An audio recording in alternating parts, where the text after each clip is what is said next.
Hi friends, welcome to my channel. అహల్యకి Yamini gun గురిపెట్టి ఎలాగూ ఇది కేసు వాపస్ తీసుకోదు, నేను జైలుకు వెళ్ళాలి, ఇప్పుడు దీన్ని చంపితే ఎలాగూ అందులోనే శిక్ష కలిసిపోతుంది అని అంటూ యామిని బెదిరిస్తూ ఉంటుంది అహల్యని. దానివల్ల నా బిడ్డ జీవితం కూడా బాగుపడిపోతుంది అని యామిని అంటుండగా యామిని గన్కి అహల్యకి మధ్యలో గౌతమ్ నిలబడి, అయితే నన్ను చంపండి ఫస్ట్, నేనే అహల్యతో ఆ కేసు పెట్టించాను, నన్ను చంపండి అని అంటూ ఉంటాడు గౌతమ్. అప్పుడే అక్కడికి నందు ఫాదర్ ఇద్దరూ వచ్చి అహల్య చేతి నుండి గన్ లాక్కుంటారు. ముందుగా గందించు అని అంటూ ఉంటాడు అతని భర్త. ఇక వెనకాల నుండి పోలీస్ ఆఫీసర్ కూడా బెదిరిస్తూ ఉంటారు. మేడం, మీరు ఇలా చేస్తే అటెంప్ట్ టు మర్డర్ మరొక కేసు ఫైల్ అవుతుంది మీ మీద అని అంటూ అరుస్తూ ఉంటాడు ఇన్స్పెక్టర్. అయినా యామిని ఏమాత్రం భయపడకపోయేసరికి నందు యామిని చేతిలోని గన్ లాక్కొని తన తలకి గురిపెట్టుకొని, అమ్మ, తప్పు మన వైపు ఉంచుకొని కూడా వాళ్ళని తప్పనడం మనదే తప్పు, అసలు నీకు అర్థమవుతుందా? ఆ మెడిసిన్ వల్ల వందల మంది వేల మంది ఎఫెక్ట్ అవుతారమ్మా, నువ్వు మెడిసిన్ వాపస్ తీసుకుంటానని చెప్పు, వాళ్ళు కేసు వాపస్ తీసుకుంటారు అని నందు బెదిరిస్తూ ఉండగా, లేదురా, ఇది నా ఈగో ప్రాబ్లం అని అంటుంటుంది యామిని. అమ్మా, ఇప్పుడే తెలుసుకో, నువ్వు నా ప్రాణాల నీ ఈగోనా, నీ ఇష్టం, మళ్ళీ అడగను, ఇంకొకసారి నువ్వు ఇలాగే మాట్లాడితే నేను కాల్చుకొని చచ్చిపోతా అని నందు బెదిరిస్తూ ఉంటాడు. నా ప్రాణమా నీ ఈగోనా, ఇప్పుడే చెప్పమ్మా అని నందు బెదిరిస్తూ ఉండగా వెనకాల నుండి ఎస్ఐ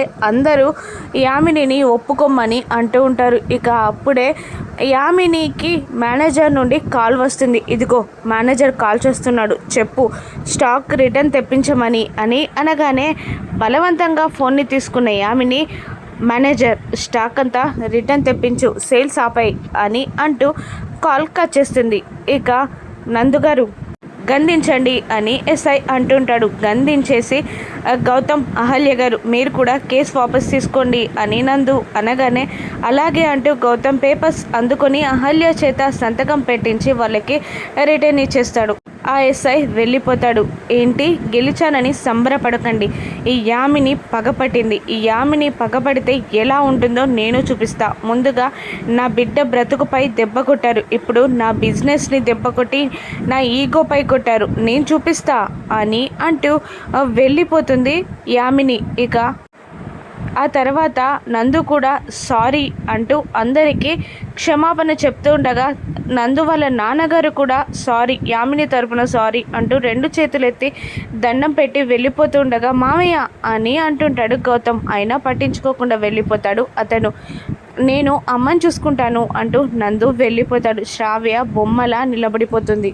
పగబట్టింది, ఇప్పుడు యామిని ఏం చేస్తుందో అని టెన్షన్ పడుతూ ఉంటుంది భానుమతి. మరోవైపు నైట్ క్లబ్లో కూర్చున్న బుల్లబ్బాయి ఎలాగైనా అహల్యని పట్టుకోవాలని అహల్య ఫోటో చూస్తూ న్యూస్ పేపర్లో వేసి ఆచూకీ చెప్పిన వారికి 25,000, పట్టుకొని తీసుకొచ్చిన వాళ్ళకి 50,000 బహుమతి ప్రకటిద్దాం అని ఐడియా చెప్పగానే అసిస్టెంట్ ఒప్పుకుంటాడు. ఇక మరోవైపు తెల్లవారగానే గౌతమ్ వర్క్ చేసుకుంటూ ఉండగా అక్కడికి అతిథి వచ్చి, గౌతమ్, మనం టెంపుల్కి వెళ్దాం, ఒకసారి నాతో పాటు తోడుకురావా, నాకు భయంగా ఉంది అని అంటుండగా గౌతమ్ ఒక్క నిమిషం ఆలోచించి, ఇప్పుడు నేను తనతో వెళ్తే నన్నెందుకు పెళ్లి చేసుకోలేదు, అహల్యని ఎందుకు పెళ్లి చేసుకున్నావు అని విసిగించేస్తుంది అని అనుకొని, లేదు అతిథి, నాకు చాలా పనుంది అని అంటుంటాడు గౌతమ్. నాకన్నా నీకు పని ముఖ్యమా అని అతిథి అడుగుతుండగా, అది కాదు, ఒక మెడికల్ రిపోర్ట్ని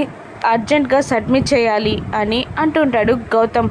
అంతేలే, అన్నిటికన్నా అన్నీ ముఖ్యమే నీకు, నేను తప్ప అని అతిథి ఫీల్ అవుతూ ఉంటుంది. ఇప్పుడు ఏం చేయాలరా దేవుడా, వెళ్ళకపోతే అతిథి హర్ట్ అవుతుంది, వెళ్తే వేసే ప్రశ్నలకి నేను బ్రతకలేను అని గౌతమ్ అనుకునే లోపే అక్కడికి అనామిక వచ్చి అతిథితో, నేను గుడికి వెళ్తున్నాను అతిథి, నాతో పాటు తోడుగా వస్తావా అని అంటుండగా, అమ్మ, అక్క, బ్రతికించావు అని గౌతమ్ అంటూ తను కూడా గుడికి వెళ్ళాలనుకుంటుందక్క, తీసుకెళ్ళు అని అంటుండగా, అది కాదు అనామిక, నేను గౌతమ్ పాటు వెళ్ళాలి అనుకుంటున్నాను అని అతిథి అంటూ ఉండగా, పద ఫస్ట్ అంటూ లాక్కొని వెళ్ళిపోతుంది అనామిక అప్పుడే మళ్ళీ స్టెప్స్ పై నుండి అహల్య కిందికి దిగి నేను గుడికి వెళ్తున్నాను గౌతమ్ గారు అని అంటుండగా 2-3 సార్లు అహల్య కళ్ళు తిరిగి పడిపోవడం గుర్తు తెచ్చుకున్న గౌతమ్ 2 మినిట్స్ అండి, డ్రెస్ చేంజ్ చేసుకొని వస్తా అని అంటూ ఉంటాడు.